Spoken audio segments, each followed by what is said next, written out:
తుని సంఘటన అని చెప్పి సంబోధిస్తూ 2014లో జరిగిన ఉద్యమం కింద మాట్లాడుతూ ఉన్నారు. 2014 జరిగిందా ఉద్యమం, 2016 అన్నయ్య అంటే అవగాహన లోపం ఎంత ఉందో దాన్ని బట్టి అర్థం.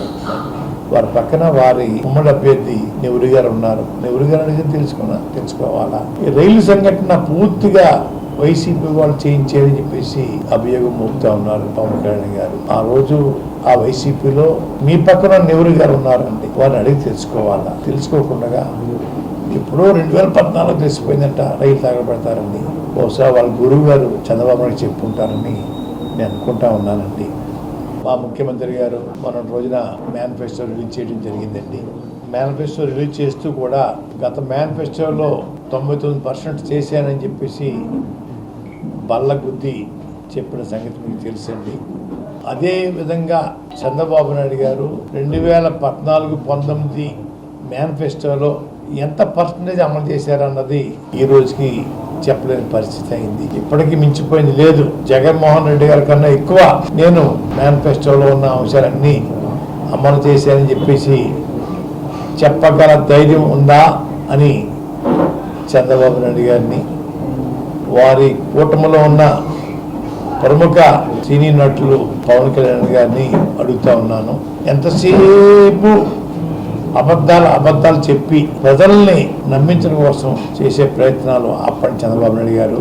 ఇది మంచి పద్ధతి కాదు. ఇది ఈ రాష్ట్రం మీ తాతగారి ఎస్టేట్ ఏం కాదు. ఇది ప్రజల తాలూకు ఎస్టేట్. ప్రజల యొక్క ప్రేమాభిమానాలతోటి మనం పాలన చేస్తున్నాం. చెయ్యాల.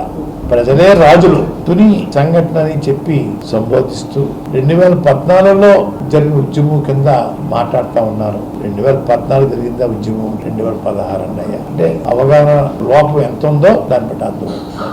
వారి పక్కన వారి ఉమ్మడి అభ్యర్థి నెహ్రూ గారు ఉన్నారు. నెహ్రూ గారు అడిగి తెలుసుకోవాలా. ఈ రైలు సంఘటన పూర్తిగా వైసీపీ వాళ్ళు చేయించేదని చెప్పేసి అభియోగం మోపుతా ఉన్నారు పవన్ కళ్యాణ్ గారు. ఆ రోజు ఆ వైసీపీలో మీ పక్కన నెహ్రూ గారు ఉన్నారండి, వారిని అడిగి తెలుసుకోవాలా. తెలుసుకోకుండా ఇప్పుడు 2014 తెలిసిపోయిందంట రైలు తగలబెడతారండి.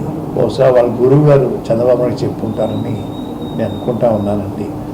మా ముఖ్యమంత్రి గారు మొన్న రోజున మేనిఫెస్టో రిలీజ్ చేయడం జరిగిందండి.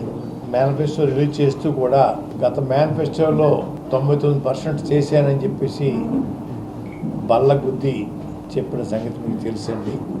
అదే విధంగా చంద్రబాబు నాయుడు గారు 2014-19 మేనిఫెస్టోలో ఎంత పర్సంటేజ్ అమలు చేశారన్నది ఈ రోజుకి చెప్పలేని పరిస్థితి అయింది. ఇప్పటికీ మించిపోయింది లేదు. జగన్మోహన్ రెడ్డి గారి కన్నా ఎక్కువ నేను మేనిఫెస్టోలో ఉన్న అంశాలన్నీ అమలు చేశానని చెప్పేసి చెప్పగల ధైర్యం ఉందా అని చంద్రబాబు నాయుడు గారిని, వారి కూటమిలో ఉన్న ప్రముఖ సినీ నటులు పవన్ కళ్యాణ్ గారిని అడుగుతా ఉన్నాను.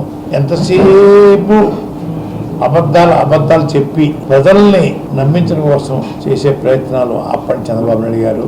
ఇది మంచి పద్ధతి కాదు. ఇది ఈ రాష్ట్రం మీ తాతగారి ఎస్టేట్ ఏం కాదు. ఇది ప్రజల తాలూకు ఎస్టేట్. ప్రజల యొక్క ప్రేమాభిమానాలతోటి మనం పాలన చేస్తున్నాం. చెయ్యాల.